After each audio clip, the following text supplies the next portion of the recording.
So Prospero drowns his book, renounces his magic. The plot comes to a head. He seems to forgive his evil brother Antonio, although Antonio is oddly silent in response. We see the happiness of the next generation, the dynastic union between Milan and Naples, as Ferdinand and Miranda are married. But we perhaps get a hint of future troubles. They are revealed playing chess, and Miranda accuses Ferdinand of cheating, not perhaps a good start to a marriage. And then Prospero speaks of retiring to his Milan and thinking of his grave. He speaks the epilogue, and there seems to be an analogy between him putting down his magic and Shakespeare renouncing his art. At least that analogy is how the play has been read since the Romantic period in the early 19th century. The great Romantic poet and critic Samuel Taylor Coleridge felt that Prospero was, as it were, a representation of Shakespeare. At the time that Coleridge was writing, people had really begun to work seriously for the first time on the chronology of Shakespeare's plays, and it had been worked out that The Tempest was one of his very last plays. It's now generally agreed by scholars that The Tempest, which we know was performed in 1611, 1612, was Shakespeare's last solo-authored play. I say solo-authored because we know he subsequently went on and wrote collaborative plays, including Henry VIII and The Two Noble Kinsmen, with the younger dramatist John Fletcher. He seems to have been training Fletcher up to take over the role of becoming lead dramatist for the King's Men. But all this suggests that Shakespeare was beginning to think about retirement, about his grave. We don't know much about his health, but we do know that in the last years of his life, he spent an increasing amount of time back here in Stratford-upon-Avon. He still went to London. In fact, he bought a property, the gatehouse of the Blackfriars, very close to the indoor theatre that his company had acquired. And there's a sighting of him in London only about 18 months before his death. So it's a bit of a myth to suppose he retired entirely, that he withdrew entirely from the theatre world and lived the life of a country gentleman. But there is no doubt that there is some sense of withdrawal, of coming to an end with The Tempest, of The Tempest gathering together all of his skills, his art in Prospero's art. And that's why you can understand this reading of the play, which suggests that Prospero's farewell is Shakespeare's farewell. And what of Shakespeare's book?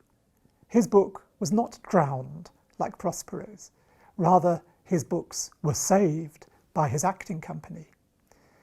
During his lifetime, during his career, about half his plays had been published in those little paperback volumes costing a shilling, 12 pence, known as quartos, 4 folds of the page, a cheap, pocketable, ready to read kind of text.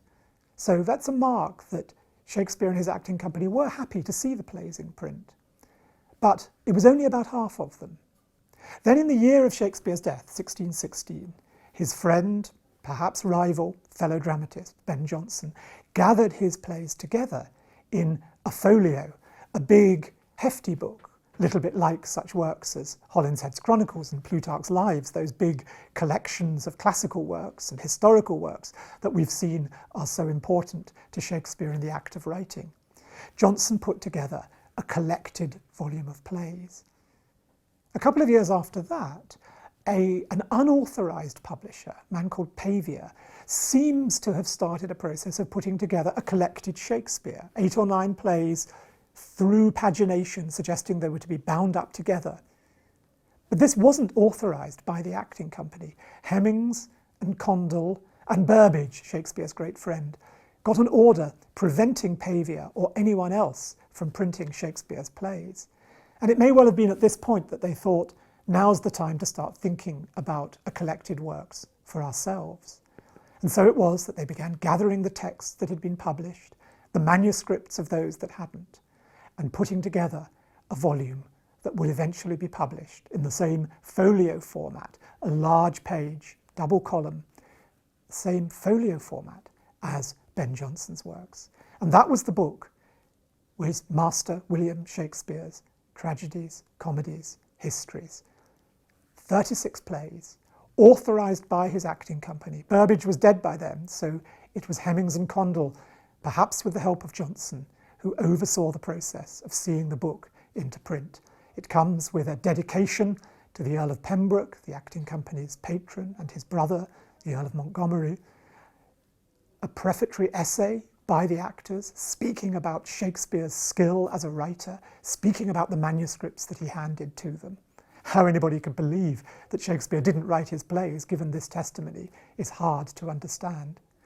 And also dedicatory poem by Ben Jonson himself, describing Shakespeare as the Swan of Avon, the poet from Stratford, and describing him as the greatest dramatist since ancient times.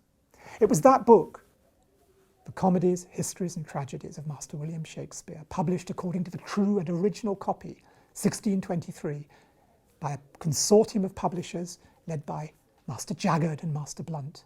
36 plays, half of them including many great works such as The Tempest, Antony and Cleopatra, had never been published before. If it weren't for the Folio, half of Shakespeare's plays would have been lost. Now, the really interesting thing, as far as The Tempest is concerned, is that it was printed first. You go through the preliminary pages, those dedications, the contents list, the list of the names of the actors, and then you come to The Tempest and The Storm. Why does The Tempest come first? Well, maybe because it's relatively short and it's relatively simple from the point of view of staging. There would have been a very clean manuscript prepared by Ralph Crane, the company scribe. Those may be practical reasons for beginning with The Tempest. But I think there was also a symbolic reason. The play is so much about art, about theatre. That word art, which applies as much to the art of theatre, the art of poetry, as it does to Prospero's magic.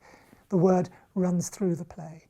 Prospero is like a kind of dramatist or theatre director, controlling the action.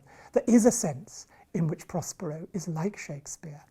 The Tempest is a showcase of Shakespeare's art, and it seems wholly fitting that this play, from the end of his career, so rich in its texture, so complex, but in a way so simple, so unified, it seems fitting that it's the play that begins the first folio. Next week, we're going to take the story forward and see how we got from Shakespeare's folio being published in 1623 to the modern situation where Shakespeare's plays are published, performed, read, talked about all over the world.